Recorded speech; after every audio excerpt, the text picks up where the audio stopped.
Hello everybody, I welcome you all to this channel. Thank you so much for watching. If you are new to this channel, kindly subscribe so that you'll be notified anytime I upload a new video.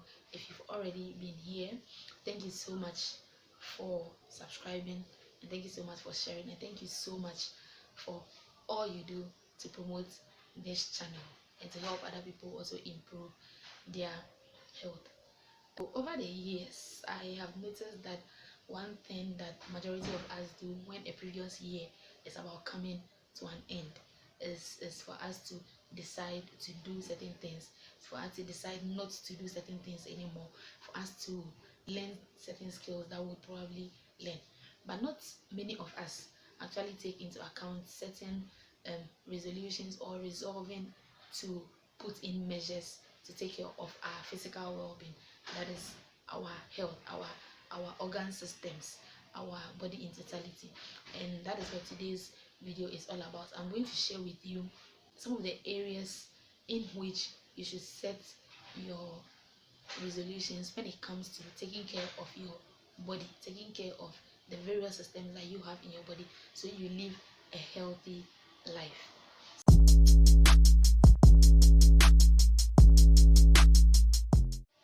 Thank you so much for staying with us. Welcome back. Yes, so as I said early on, irrespective of what you have as your new year resolutions for 2022, you should include items from what we're discussing today to take care of your physical body, to make sure all your systems are in check.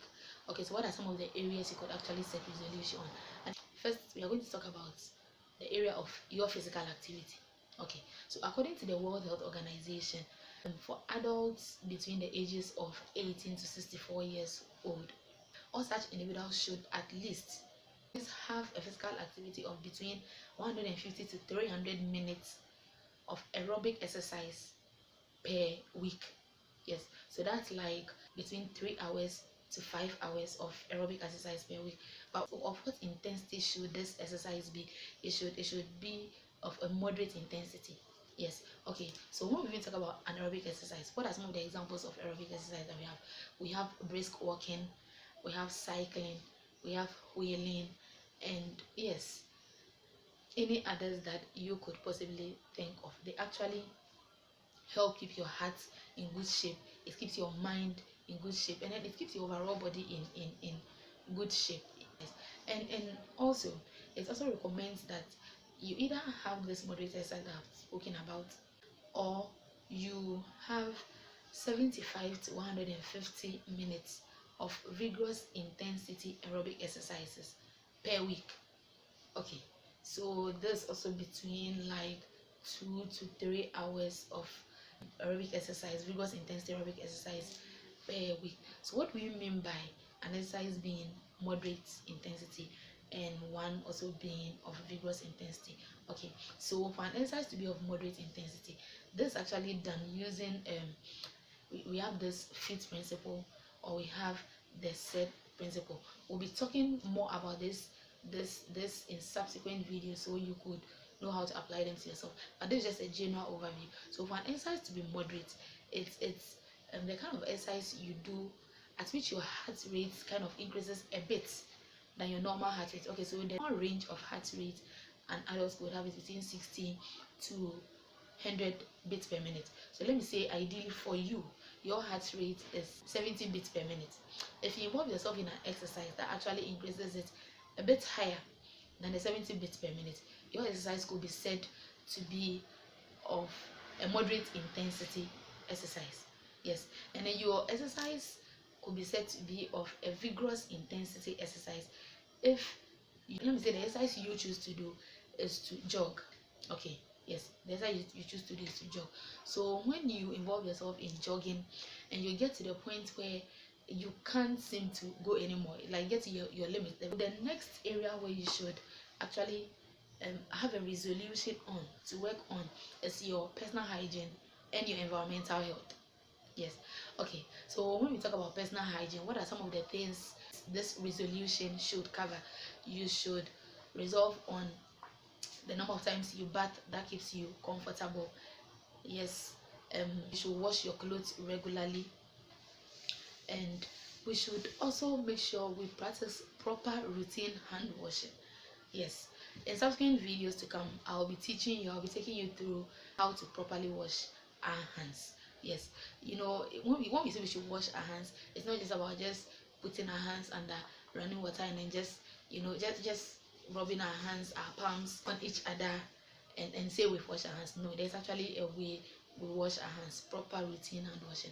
I'll be taking you through that. So that's what the personal hygiene actually covers. And then when it comes to environmental hygiene, the environmental hygiene involves where you live. It could involve your immediate environment or environment a bit far from you. So your immediate environment could include the room in which you live in. How do you arrange your things in the room?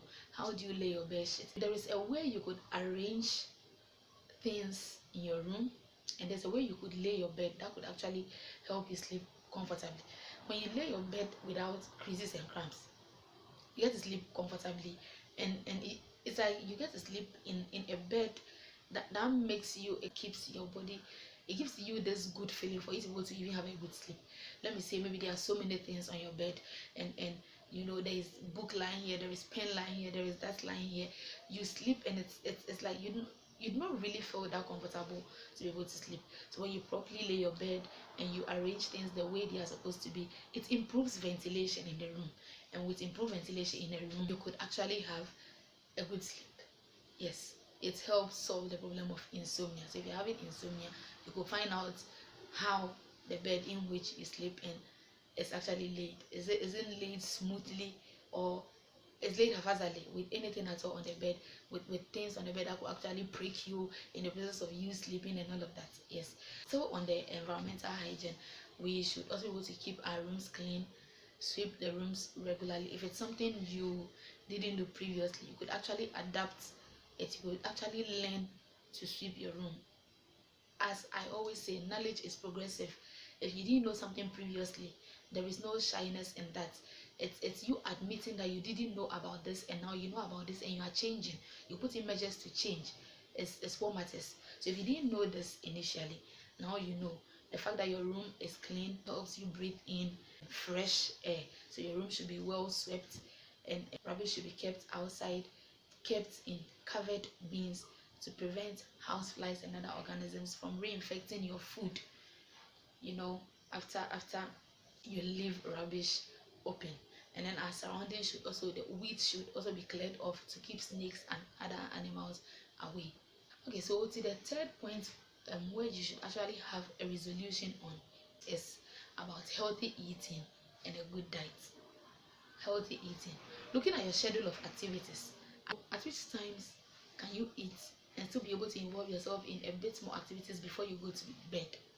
Yes, it's good to have breakfast, lunch, supper, and eat in between meals. So a good diet is actually a diet that contains all the basic nutrients that a food should contain. Yes, it's include the carbohydrates, the proteins, the vitamins, the mineral salts, the fat and oils, and water. That is, if a food you take in includes this, yes, it means you're actually having a good diet, a balanced diet. And this nutrients that I have listed should be in their right proportion. You will contact your dietitian to guide you as to how you are supposed to serve your portions of meals and any other detail that comes with it. We can't generalize a particular type of food for everybody. Yes, so let's say in this vicinity where I live, these are the only kinds of food, these are the common foods that I find in this vicinity. You can't tell me to eat spinach. You can't tell me to eat certain vegetables I can't find in my hood. Your dietitian will help you identify the foods that in your hood, that in your neighborhood, that you can combine, and you will still end up with a balanced diet at the end of the day. So kindly contact your dietitian for more information. If you don't have a personal dietitian, of course, you could contact your doctor. You could go to any government hospital, any private hospital, to speak with a dietitian over there to help you plan your meal. Let's put in effort this year to go to live healthy lives. The next thing we'll talk about is rest or sleep. According to the Sleep Foundation, the average hours of sleep for a healthy adult should be between 7 to 9 hours of sleep. So we may ask ourselves, why do we even sleep at all? So at a point, the body needs to rest to rejuvenate itself. The body needs to rest to repair the tissues. The body needs to rest. The body needs to relax so it can be able to be more efficient the next time you get up to do an activity. So that is the very basic reason why we need rest or sleep. We could finally talk about water. You drinking enough water. Drinking water is very, very important because the water helps your body keep in good shape. All the cells in our body would actually function properly in the presence of water. Yes, in the absence of water, the cells in our body will have difficulty working. And it's the function of the kidney to be able to help excrete toxic substances from the body. After our cells have worked and they actually produce their waste products, it is actually the work of the kidney to actually clean the blood. Yes, it cleans the blood and clears the blood of unwanted substances in the body, and this it will do through production of urine, and this urine has a major percentage of water in it. So with you not having adequate water, the kidney won't be able to produce adequate urine, and that could be very detrimental to your health. We'll talk more about this in subsequent videos. As I said, this video is an overview to tell you some of the resolutions that you should have on paper. Whatever resolutions you have, if you do not have resolutions covering any of these areas I've mentioned, you need to review it. So you need to have resolutions on your physical activity. You need to have resolutions on your personal hygiene and environmental hygiene.